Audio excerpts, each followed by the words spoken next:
ayat jumlah ayat ni. Dia panggil jumlah. Bahasa Arab panggil jumlah. Satu sentence tu jumlah. Ada dua jenis. Nama pertama panggil al-jumlah al-ismiyah. Dua al-jumlah al-fi'liyah. Kalau hadut depan ayat tu isim, panggil jumlah ismiyah. Kalau hadut depan tu fi'il, nama jumlah fi'liyah. Gitu ya. Gitu ya. Tak depan. Nombor dua. Lepas tu kalau ada huruf-huruf depan, tak ambil kira. Tak kira. Contoh sini lah. Sini ni haraf kan. Tak ambil kira. Ambil hal ni ya. Qamar rais. Jumlah fi'liyah. Itu dia. Lalu apa ni segala macam huruf-huruf lah. Contoh sini kan ni. Ni bala ni. Bala. Tu dia ambil sini. Man. Man ni isim syarat. Ni man kasabah sayyatan. Satu ayat. Siapa-siapa yang melakukan kejahatan. Koma.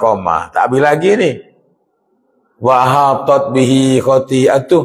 Dan meliputi atas dia oleh kejahatannya, kesalahannya. Itu fa'il. Gapo yang menyelubungi dia? Maksiat. Dia diselubungi maksiat. Maksudnya dia melakukan banyak maksiat. Ketika tu gapo fa'il? Maksiat tu lah. Sini khati'atuhu ni makna apa ni? Syirik. Maksud tu syirik tu. Syirik.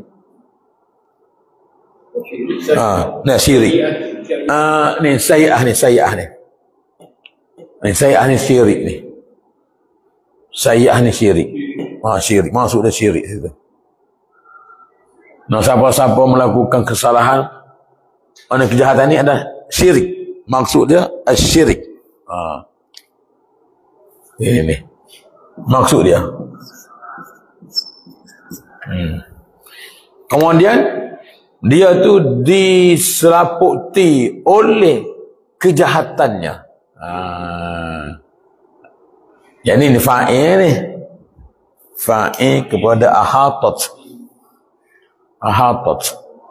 Ni fi'il madhi. Okey. Boleh tak? Okey. Habis itu. Jadi